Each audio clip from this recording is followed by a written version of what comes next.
Good afternoon সমস্ত student এবং guardian. যে সমস্ত স্টুডেন্ট এবারে সিবিএসসি এক্সাম দিয়েছিল তাদের রেজাল্ট গতকাল পাবলিশড হয়েছে এবং যে সমস্ত স্টুডেন্টদের রেজাল্টে 8টি এসছে অর্থাৎ রিপিট থিওরি, সেই সমস্ত স্টুডেন্টদের উদ্দেশ্যে একটা বার্তা দেওয়ার আছে। অথবা যেসব স্টুডেন্টরা পাস করেছো বাট 75% মার্কস নেই, তাদের ক্ষেত্রেও এই ইনফরমেশনটা দেওয়ার জন্য আমি ভিডিওটা বানাচ্ছি। এখানে একটা ইনফরমেশন দেওয়ার, যাদের 8টি এসেছে, একটা সাবজেক্ট, দুটো সাবজেক্ট বা 3টে সাবজেক্ট, তাদেরকে কি করা উচিত? তাদেরকে রিপিট থিওরির জন্য সিবিএসসি বোর্ডে সময় নষ্ট না করে আমার সাজেশন, তারা ডাইরেক্ট এনআইএস বোর্ডে শিফট করো, করে যে দুটো সাবজেক্টে পাস আছে সেই দুটো সাবজেক্টকে ট্রান্সফার নিয়ে নাও, অর্থাৎ টিওসি, ট্রান্সফার অফ ক্রেডিট, এটাকে কনভার্ট করে দাও। তার প্রসিডিওর কি আমি পরে 1 বাই 1 স্টেপ বাই স্টেপ আসছি। এবার আমি আসি এনআইএস বোর্ডটা কি। এনআইএস বোর্ড সেন্ট্রাল গভর্নমেন্টের 3টে বোর্ড আছে, তার মধ্যে একটা বোর্ড হলো এনআইএস বোর্ড।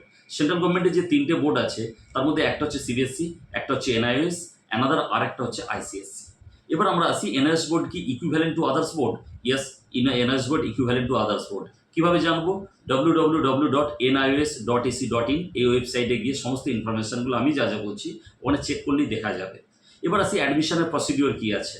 অ্যাডমিশন দুটোভাবে করা যাবে। একটা, যদি আমি অন ডিমান্ড এক্সাম দিই, অর্থাৎ কামিং জুন জুলাই এই এক্সাম সেশনটা চুজ করে থাকি, এখানে কারা কারা অ্যাপিয়ার হবে? সেই সমস্ত স্টুডেন্টরা যারা অলরেডি 8টি আছে রেজাল্টের মধ্যে এবং যারা পাস করেছে বাট 75% এখনও মার্কস অবটেন হয়নি, তারা পার্ট অ্যাডমিশন নিয়ে সেখানে কমপ্লিট করতে পারবে এই অন ডিমান্ড এক্সাম থ্রু, অর্থাৎ stream 3 and 4, 3 for class 10, stream 4 for class 12। এছাড়াও যারা সময় আছে তাদের একটু এক্সটেন্ড করতে পারি, তারা অক্টোবর বা মার্চ এপ্রিল সেশনে যে টি এক্সাম আছে সেখানে আমরা অ্যাপিয়ার হতে পারি। এবার আমি আসবো, এই যে অ্যাডমিশনটা নেব, এই অ্যাডমিশনটি কি ইকুইভ্যালেন্ট টু আদার্স? অবশ্যই, কারণ এখানে থেকে কমপ্লিট করার পর আমরা সেখানে নিট, জি বা যে কোনো স্ট্রিমে আমরা কনভার্ট করতে পারি। এখানে রেজাল্ট যাদের 75% নেই তারা এখানে পার্ট অ্যাডমিশন নিয়েও করতে পারবে। আফটার কমপ্লিট দ্য এক্সাম, তাহলে সেখান থেকে আমাদের রেজাল্ট পাবলিশ হতে 50 to 55 ডেজ লাগছে। তারপর আমাদের সময় থাকলে সেখানে আমরা হাই স্টাডিজের জন্য অ্যাপিয়ার করব।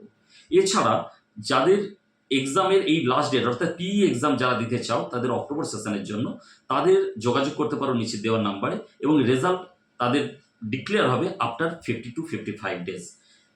অক্টোবর সেশনের এক্সাম যারা দিতে চাও তাদের জন্য অ্যাডমিশনের লাস্ট ডেট আছে 31 জুলাই। এখানে অ্যাডমিশন নেওয়ার জন্য যে কন্ট্যাক্ট নাম্বার দেওয়া হচ্ছে সেখানে যোগাযোগ করলে তারা গাইড করে দেবে 9836642342।